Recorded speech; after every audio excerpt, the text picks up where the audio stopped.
पाणी झालं, प्रसाद झाला आणि त्या मंदिरातील एक सेवेकरी आले आणि म्हणाले, ताई तुम्हाला एक सांगू का, तुम्ही इथे आलात, छान झालं, तुमचं सगळं छान झालं, पण आम्हाला असं वाटतं तुम्ही 5:30 वाजेपर्यंत इथे ध्यान करा. आणि माझी ध्यानाची वेळ 2 ते 5:30.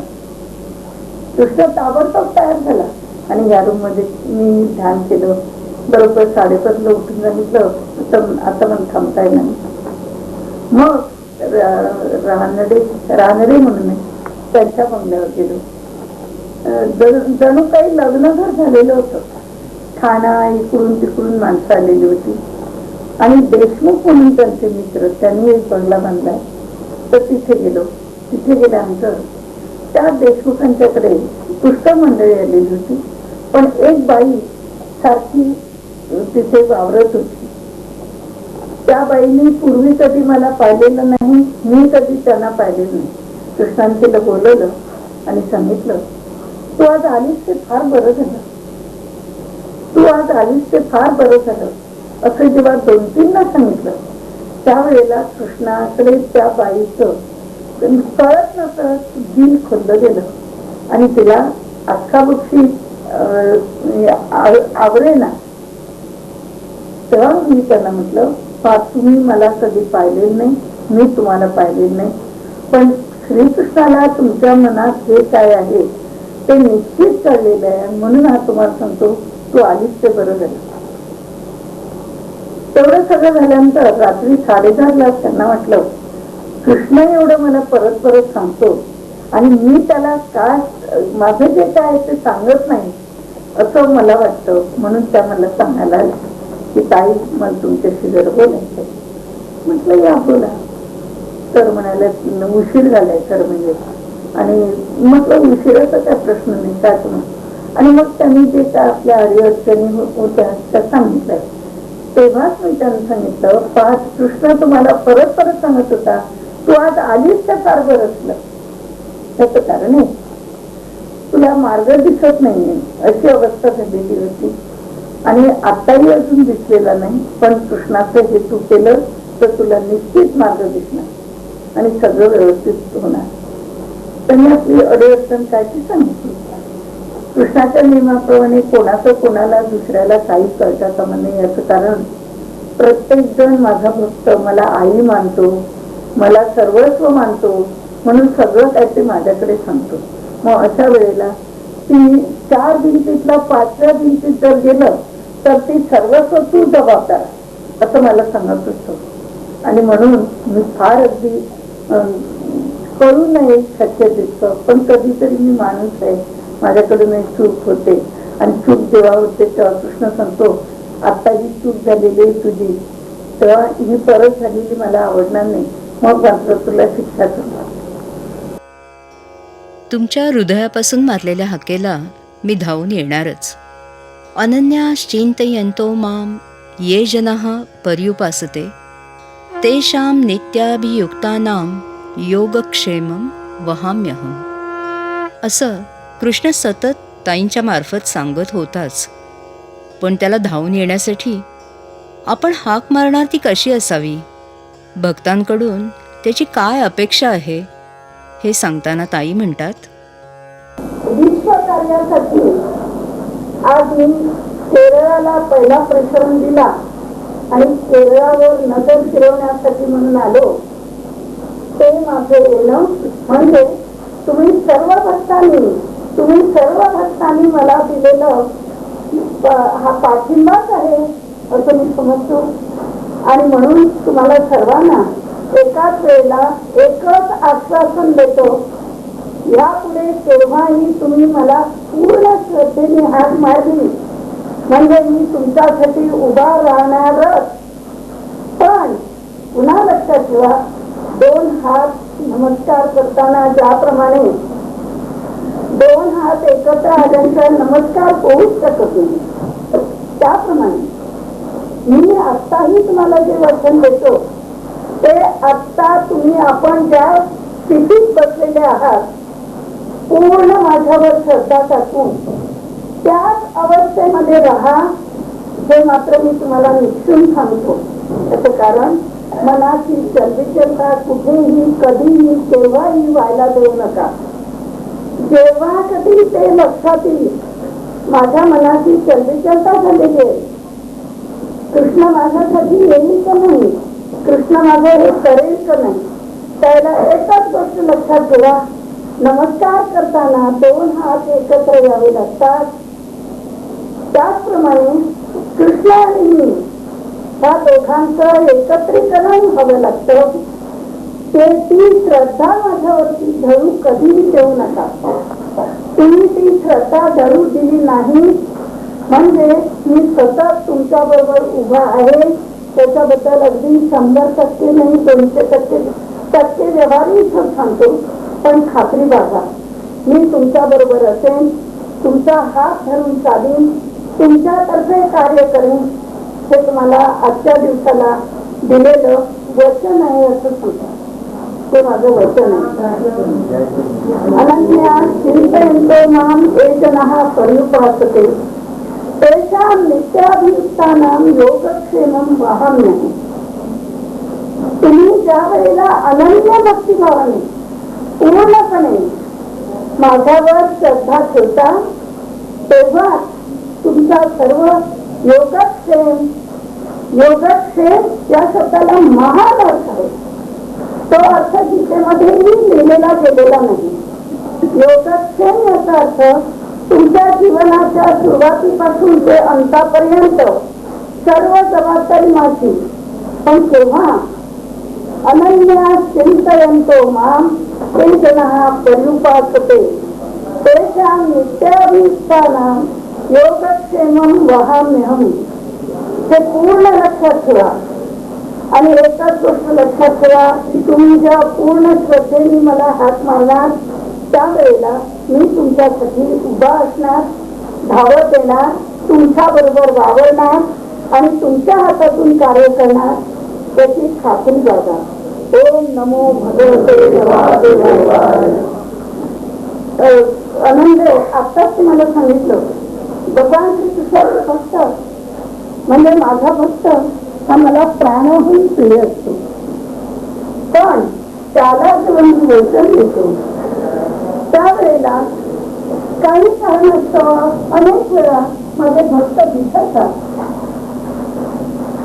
या मी वचन दिलेल्या वेळेला जी त्यांची मनस्थिती किंवा माझ्यावर असलेली श्रद्धा ही दरमळीत होते. ते बदलू शकतात, पण लक्षात ठेवा मी कधीही बदलू शकणार नाही. माझं वचन मला पूर्ण समजत राहणार नाही. आणि त्याचं एक उदाहरण म्हणून सांगतो. माझा एक भक्त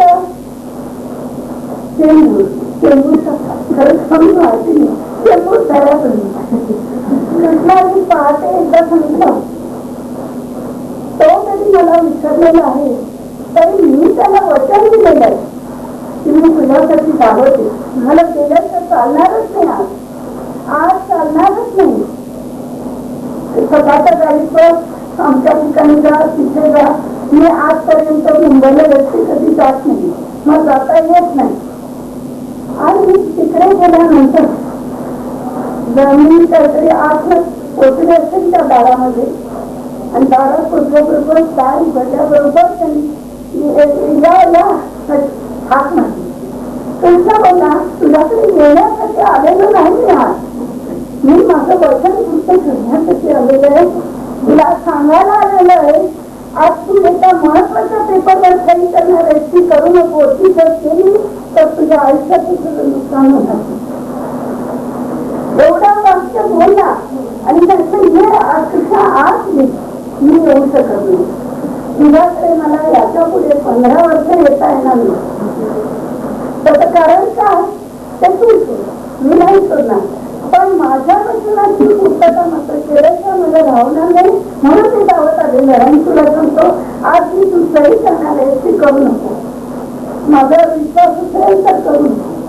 तुला वाटत असेल नाही माझं डोकं चाललंय ते बरोबर आहे तर कर, पण लक्षात ठेव आयुष्यातून उठून जायचं.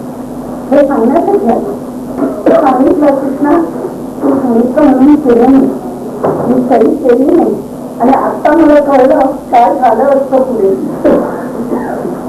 म्हणजे तो आपलं वचन तुम्हाला दिलेलं, आज तुम्हाला जे वचन दिलेलं आहे ते तो कधीही विसरणार नाही, हे लक्षात ठेवा. मी कधीही ते विसरणार नाही, पण ही न विसरण्याची जबाबदारी तितकीच तुमच्यावर आहे, हे मात्र फक्त लक्षात ठेवा. ओम नमो लक्ष्मी देवी महामाये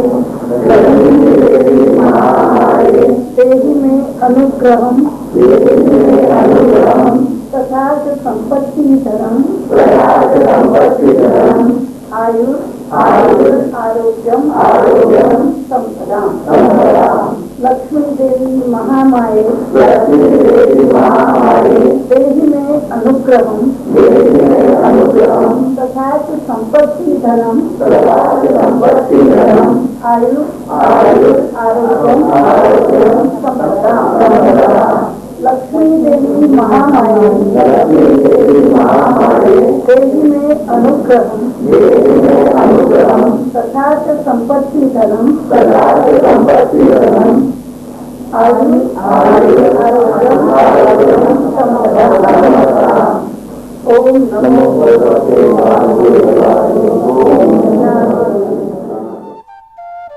जुलै 2002 पर्यंत ताईंनी हरिहरेश्वर, श्रीवर्धन, बालासूर, चंडीपूर, भुवनेश्वर, कलकत्ता, आसाम, जम्मू, काश्मीर, अहमदाबाद, सिल्वासा, राजस्थान, पंजाब, हैदराबाद, शैल्यम, मंत्रालय, मद्रास, बेंगलोर, कोचीन, हुबळी, बेळगाव, द्वारका, पॉंडिचेरी आणि दिल्ली अशा अनेक ठिकाणी जाऊन सतत ध्यान आणि केंद्रांची स्थापना केली. आणि एकीकडे 7 ऑक्टोबर 2002ला विश्वजननीची स्थापना करायची होती, त्याची योजना आणि त्याची तयारीही करत होत्या. तेव्हा श्रीकृष्णाने विश्वजननीबद्दल काय सांगितले ते पाहूया. आज तपश्चर्या करणं कोणालाही शक्य नाही, म्हणून विश्वजननीची मूर्ती स्थापन करून आताच्या ह्या काळाला विश्वजननीची आराधना करणं हे तितकंच महत्वाचं आहे. माझी आराधना म्हणजे ओंकाराची आराधना. ओंकार हा निर्माण असाच झालेला आहे, शिव आणि शक्तीचं रूप, म्हणून शक्तीची आराधना होणं ही आजच्या काळाची फार मोठी गरज आहे. आणि त्या गरजेला मी विश्वजननी असे मानते. म्हणूनच विश्वजननीची स्थापना होऊन आराधना करणं हे फार मोठं आताच्या काळाला गरजेचं आहे. यासाठीच मी विश्वजननी मंदिराची योजना केली. ते करण्यासाठी मी विश्वजननीची मूर्ती नवदुर्गेच्या रूपात स्थापन करणं ही ठरवलेली आहे. आणि म्हणून विश्वजननीची आराधना करा असं मी प्रत्येकाला सांगतो. माझी आराधना शिव आणि शक्तीची आराधना.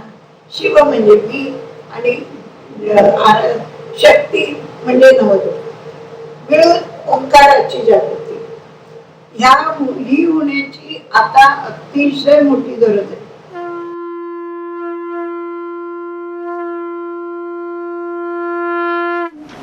शहाण्णव सालापासून ते आतापर्यंत विश्वजननी मंदिर करणार, विश्वजननीची मूर्ती स्थापन करणार असं सारखं चाललेलं होतं, आपल्या सगळ्यांनाच माहिती. पण 2002 साल चालू झालं आणि श्रीकृष्णाने सांगितलं, आता मात्र 1 सेकंद मला थांबता येणार नाही. विश्वजननीची स्थापना होणं हे आवश्यक आहे आणि ते सुद्धा एलेलाच करायचे. त्यालाही बरीच कारण आहे. त्यापैकी एक सर्वात मोठं कारण, मी एक सारखा काळ पुढे जसा सरकतो तसा माझ्या भक्तांची इच्छा पूर्ती करण्यासाठी प्रत्येक काळाला मी वावरत असतो. आणि म्हणून श्रीकृष्णांनी आज लिहून ठेवलेलं आहे. मी गेली 50 वर्ष सांगतो, ओम नमो भगवते वासुदेवाय मंत्र करा, कारण त्याच्यामध्ये ओम ही जी शक्ती आहे ती शिव आणि शक्ती याचं मिलन आहे आणि म्हणून त्याचं रूप ओंकार. म्हणून या तऱ्हेने मी तयारी केली आणि आता 2002 साल हे मला कोणत्याही परिस्थितीत थांबता येणार नाही. विश्वजन्मीची स्थापना ही मला करायचीच आहे. आणि खरोखरच 19 तारखेला कृष्णाला विचारलं, 19 तारखेला जुलैच्या माझं तिकीट आहे. तिकिटाचा नंबर सांगितला की ताई तुमचं तिकीट कन्फर्म झालंय 19 जुलैचं. त्यावेळेला कृष्णाने सांगितलं मला कोणत्याही परिस्थितीत ह्या तारखेला जाता येणार नाही, मी जाऊ शकणार नाही. भक्तांच्या अडचणी त्या माझ्या अडचणी आणि माझी अडचण ती भक्तांची असावी असं मला वाटतं. म्हणून या 19ला मी कोणत्याही परिस्थितीत जाणार नाही.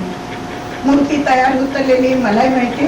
18, 19, 20 3 दिवस ध्यान कर आणि 20 तारखेनंतर 21 तारीख असा दिवस मी ठरवणार आहे की त्या दिवशी कोणीही आलं तरी त्यांना या सांगायचं, कोणा प्रत्येकाशी बोलायचं, प्रत्येकाकडे फोन आला तरी घ्यायचा, कितीही तुला त्रास पडला तरी चालेल. 21 तारीख सर्व मी माझ्या भक्तांच्यासाठी ठेवलेले आणि त्या दिवशी रात्री 12 वाजेपर्यंत आलेले सर्व फोन सर्वांशी बोलणं असं झालेलं होतं. 22 तारखेला सांगितलं आज मौन पाळून ध्यान कर, जसं काल सांगितलं तसं. काल सांगितलं होतं मौन पाळून ध्यान कर आणि ते ध्यान माझ्या सगळ्या भक्तांच्यासाठी आहे. हे प्रत्येक भक्तांनी लक्षात ठेवावं. त्याचं कारण मला कोणी फोन नाही करायचा, मी फोन घेणार. आणि 22, 23, 2-3 तारखा गेल्या आणि 25 तारीख माझी नक्की झाली. भगवान श्रीकृष्णाच्या मनात विश्वजननी येणार. ती विश्वजननी इतर सर्व लोक तुम्ही सर्व बोटींनी एरणी येता तसं विश्वजन्मी पण एरणी यावी अशी इच्छा होती. ते तो बोलून दाखवत नाही, परंतु नारकरांनी ज्या वेळेला चौकशी केली त्यावेळेला दोन्ही मधला फरक अफाट होता. माझ्या कल्पनेमध्ये तर तो भलताच होता. आकड्या बोलायचं नाही म्हणून बोलत नाही, सर्वांना कल्पना आहे त्याची. आणि ज्या वेळेला कृष्णाने सांगितलं त्यावेळेला नारकर एका कृष्ण भक्ताकडे गेले आणि कृष्ण भक्त नाही तो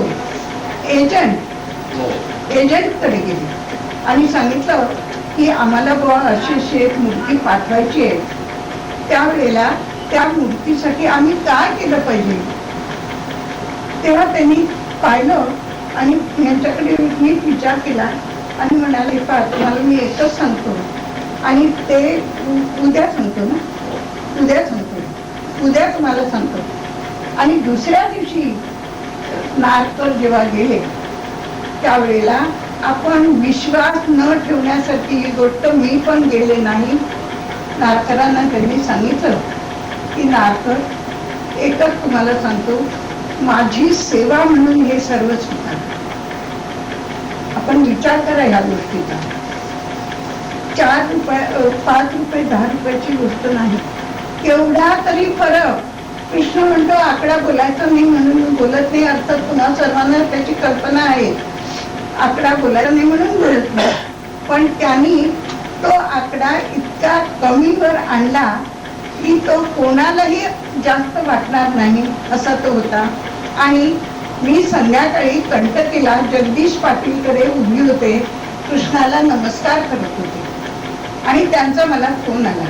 तेव्हा मी तिला म्हटलं उषा घे फोन जरा. मी नारकरांचा फोन म्हटल्यानंतर हा बोलला घे फोन. आणि कृष्णावर घातलेला हार माझ्या दोन्ही हातात येऊन पडला. त्यावेळेला मी सांगितलं उषा अगं ऐ काय नारकर सांगतात ते आता मला ऐकवत पण नाही, हातात हार आला माझ्या. आणि यांच्याशी ती बोलली आणि सांगितलं ताई हा आकडा असा आहे. तो आकडा सांगत नाही, कृष्ण नको म्हणतो म्हणून. परंतु प्रत्येक कृष्ण भक्तांनी सगळ्यांनी लक्षात ठेवा तुमच्यामध्ये तुम्ही ज्या वेळेला श्रीकृष्णाला जे काय अर्पण करता त्याची पैची जबाबदारी माझ्यावर आहे. माझ्यावर तो घालतो. त्याचं कारण कार्यासाठी तुला उभी केलेली आहे. तू म्हणजे सर्वस्व नाही, तू म्हणजे माझं सगळं नाही, मला वेळ पडली तर तू पण नको आहे हेही सांगतो, पण जबाबदारी तुझी. आणि म्हणून त्यावेळेला जेव्हा हे सगळं घडलं त्यावेळेला कृष्णाने सांगितलं तू काय काळजी करू नको, आता सगळं बघतो मी काय. आणि नंतर मुली इथे आली ती 23 ऑगस्ट शुक्रवार या दिवशी मूर्ती इथे येऊन पोहोचली. आणि त्यांनी सांगितलं की 2 दिवस ही मूर्ती इथे ठेवायला हरकत नाही, म्हणजे 25 तारीख श्रीकृष्णाची आवडती तारीख असं तो दरवेळी सांगतो. कृष्ण कुटीचं ओपनिंग 25 ऑगस्टला झालेलं होतं, परंतु एकंदरीत काही कारणामुळे ती मूर्ती 19 सप्टेंबर पर्यंत त्या तिथेच राहिली. आणि त्या तिथेच राहिली आणि त्यासाठी जो खर्च झाला तो कृष्ण परत परत सांगतो त्याचं बोल तुला द्यावं लागेल. याचं कारण माझ्या कृष्ण भक्तांची एक पै जरी फुकट गेली तर ते मला कधीच आवडणार नाही, कारण ते माझ्यावर विश्वास टाकून सगळं करत असतात. अशा वेळेला त्यांचे पैसे फुकट गेलेले मला आवडणार नाही. 25 तारखेला जर मूर्ती इथे आणली असती तर आज ते खर्च झाले नसते, याची सगळी जबाबदारी तुझी. मी म्हटलं अगदी बरोबर. तो इतका दयाळू आहे. हे जरी सगळं तो म्हणाला तरी देखील त्याला माहिती आहे माझी काय चूक झालेली आहे, माझ्यामुळे ते राहिलं का ते सगळं माहिती, पण त्याला मोल मात्र द्यावं लागणार हे परत करतो. आणि भगवान श्रीकृष्णांनी ज्या वेळेला ही विश्वजन्य आणली त्यावेळी इंडियामध्ये काय घडलं, प्रत्येकाला असं वाटत होतं ताई विश्वजननीसाठी मी काय करू. मी त्यांना सांगितलं तुम्हाला जे काय करता येणं शक्य आहे ते करा.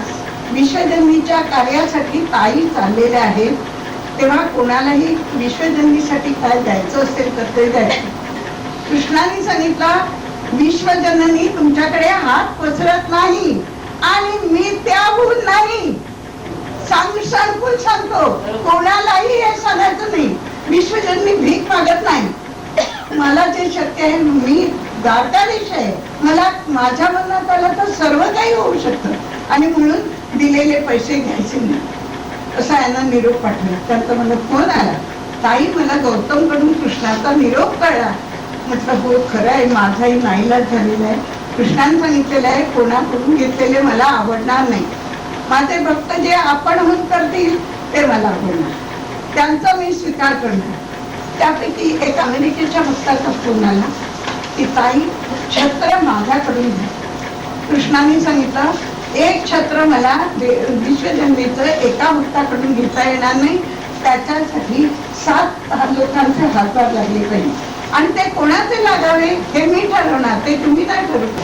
विश्वजन्मीचे कृष्णाने 700 फोटो काढायचे नाही केले. 700 मला लाडू लागणार ते 700 ते तुम्हाला माहितच आहे, मी कळवलेलं होतं. 700 फोटो काढायचे. पण लक्षात ठेवा विश्वजन्मीचा काय कृष्णाचा काय, एकही फोटो विकला जाता कामा नये आणि कोणी विकत घेऊ नका हे परत बजावतो. घेऊ नका. तुम्हाला जेव्हा कधी फोटो पाहिजे असतील तर एक जर कोणीही सांगितलं तर इंडियाहून पण पाठवले जाते. विश्वजन्मीचा फोटो विकला जाता कामा नये, विकू नका. द्वारकेची ट्रीप काढली होती. द्वारकेची ट्रीप जेव्हा काढली तेव्हा कृष्णाने सांगितलं की द्वारकेच्या ट्रीप मध्ये मी स्वतः येणार आहे. आपल्याला माहित आहे द्वारकेला जेव्हा आम्ही गेलो तेव्हा ते जे भटजी होते त्यांना बोलवलं आणि सांगितलं की या द्वारकेच्या भटजी हे सगळं आम्हाला करायचंय. ते कृष्णाला ड्रेस कितीचा 3000चा टीक मार म्हणाला. कृष्णाचा ड्रेस 3000चा टीक मार. कृष्णाची पंचामृताची पूजा त्याला 500 रुपये टीक मार आणि माझी फी 1000 का 2000 असं सांगितलं. कृष्ण सांगितलं कोट भटजी एकदम घेत आहे. ते कृष्ण बोलला मला बरोबर माहिती आहे तुला किती द्यायचं ते. मी देणारी माझी फी 251. तुला जमत असेल तर कर, नाही तर करू नको. भटकावर घोटाळ्यात पडले, बसले आणि ताबडतोब आले आणि म्हणाले माताजी मैं आपको नमस्कार करता हूं. मतलब मुझे नहीं, मुझे काय के लिए नमस्कार, आप द्वारका का भ्रमणी, मुझे नहीं नमस्कार करना. तर म्हणाले नाही, आप जो बोलेगा वो मैं करेगा. पण भगवान श्रीकृष्ण लाडका म्हणजे कोणाचा करता, तो उभा राहतो म्हणजे कसा, आणि त्याचं कौतुक किती करावं. दुसऱ्या दिवशी त्यांनी द्वारकेला एवढ्या मोठ्या पादुका सोन्याच्या बाहेर आणून ठेवल्या आणि म्हणाले, आप सर्व, पहिले सांगितलेलं आम्ही 40 लोक होतो, तुम्ही सर्वांनी 100-100 रुपये घालायचे. कृष्ण बोलला, खोट मिळणार नाही, मी तुला हे करण्याबद्दल 250 रुपये दिले. एका कृष्ण भक्ताला सांगितलेलं आमरसाच्या 7 बाटल्या मग त्या लागणार आहे. आणि आपल्याला आश्चर्य वाटेल, तिथे प्रसाद म्हणून आमरसाच्या 7 बाटल्या चमचा वाटल्या आणि 7 बाटल्या लागल्या. त्या घेतल्या, स्वीकारल्या कृष्णाने. पण आपण लक्षात घ्या, एवढ्या त्या बाबुका ठेवलेल्या, त्या तिथे बाहेर येणाऱ्या सर्व लोकांनी तिथे कोणी 100, कोणी 500 असं करून ते ताट असं भरलं होतं. म्हणजे जणू काही त्या भटजींची कसोटीत पाडली. मी देणार नाही, मी तुला फक्त 250 देणार, तुला करायची तर कर, नाही तर नको करू असं सांगितलं. पण तिथे ते जेव्हा एवढं भरलं तर ते भटजी एवढे भारावले आणि म्हणाले, आता काही माताजी ते पैसा क्या करणे का. कृष्ण बोलला, हे सगळे तुझे आहे, तू घेऊन. आणि आता मला सांगते, नंतर त्यांनी आम्हाला सगळ्यांना गेलेल्यांना एक ते वस्त्र हे सर्व केलं आणि आपले कृष्ण भक्त पुण्याचे सर्व हे कृष्ण भक्त, मी नेहमी म्हणते त्यांना, पुणेकरांनी कृष्णाला उभा केला. तर अशा प्रकारे ही विश्वजन्मीची सेवा आराधना भगवान श्रीकृष्णांनी सगळ्यांच्या वतीने विश्वजन्मीला स्वीकारायला लावलेली आहे. काल संध्याकाळी ज्या वेळेला विश्वजन्मी आली, सगळं संपलं, त्यावेळेला अजूनही मी बोललेले नाही कोणाला, इथे पण बोलले गेले. सगळ्या भक्तांना सांगण्याला विश्वजन्यांनी सांगितलं, मी सगळी योगेश्वरा तुझी सर्व तू काय जी मला दिली ती मी सर्व स्वीकारली आणि सगळ्या भक्तांना सांग मी ती स्वीकारली आणि मी तुम्हाला याच्यापुढे उभी राहीन तुमच्यासाठी, हे माझं आज मला दिलेलं वचन असं परत सांगतो. आणि म्हणून पूर्ण विश्वास ठेवा, विश्वजन्मीचा आधार घ्या, विश्वजन्मी बरोबर वावला, तिला हात मारा. ओम नमो भगवते वासुदेवाय हा मंत्र म्हटला की कृष्णाचं पण झालं आणि विश्वजन्मीचं पण झालं असं परत सांगतो. नवदुर्गा म्हणजे पार्वती का असा कोणीतरी प्रश्न विचारलेला होता आणि हे जेव्हा त्यांनी माझ्या हातात दिलं तेव्हा कृष्णाने सांगितलं, त्यांना पार्वती पाहिजे होती ना, म्हणून मी शिव आलो. तुला विश्वजननीची उभारणी करणं म्हणजे साधं नाही, निखाऱ्यावरून चालण्यासारखं आहे. त्याचाच हा अनुभव 6 वेळा ते लागलं नाही आणि 7व्या वेळेला लागलं आणि तेव्हा कृष्णाने सांगितलं, मी पार्वती पाहिजे होती ना म्हणून मी शिव आलो. इंडियामध्ये आमच्या एका कृष्ण भक्ताचं ऑपरेशन आणि ते ऑपरेशन जेव्हा झालं त्यावेळेला कृष्णाने तिला फोन आला आणि सांगितलं की कृष्णा, काही दिवसापूर्वी विचारलं तेव्हा कृष्णाने सांगितलं ऑपरेशन करू नको, योग्य वेळेला मी ते करून देईन. आणि आता थोडे दिवसांतर तिला ऑपरेशन करायचं होतं म्हणून फोन आला, ताई काय करायचं, ऑपरेशन करायचं ना. ताई जे म्हणते हे करून टाका. कृष्णाला विचारलं, कृष्ण ऑपरेशन करायचं करू.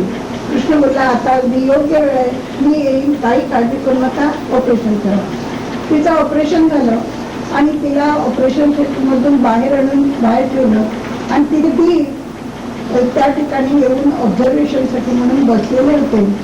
तर अशा वेळेला ती शुद्धीत येत होती आणि त्यावेळेला त्या दोघांनाही असं वाटलं ताई आल्या, आता या ठिकाणी मी जे ताई म्हणते ना ते शून्य करा, ती ताईचा इथे काही उपयोग नाही. पण माझ्या रूपात तो तिथे गेला आणि तिथे तिला हात केला आणि तिच्या दिराकडे बघितलंच नाही, निघून गेला. थोड्या वेळांनी ज्या वेळेला ते आले तेव्हा ते म्हणाले, अरे ताई येऊन गेला. मग का ताई कशा येत होती, ताई आहे म्हणे तुला. तर म्हणाला, अहो नाही ना, मी सुद्धा पाहिलं, म्हणजे त्यांनी मला फारसं आले नाही, पण त्या म्हणल्या ताई येऊन गेला. ताई येऊन हात करून गेल्या तिला अश्विनीला आणि मग त्या गेल्या, पण येऊन गेल्या त्या. तेव्हा हे जे काय रूप आहे ते कोणाच्या तरी रूपात मी वावरतो असं सारखा सांगत असतो. आणि ज्या वेळेला ही विश्वजन्मीची मूर्ती इथे आली म्हणून आम्हाला फोन आला, त्यावेळेला चारूला विचार, त्या एका खोलीमध्ये चाफ्याचा घमघमाट सुटला होता 3 दिवस चाफ्याचा घमघमाट, चाफ्या फुलांचा. कारण चाफ्याचं फूल हे विश्वजन्मीचं वैशिष्ट्य.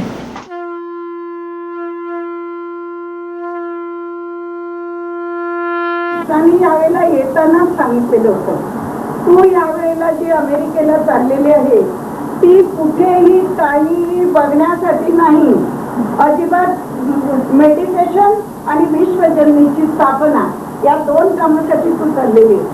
आणि म्हणून विश्वजन्मीची स्थापना हे महत्वाचं काम.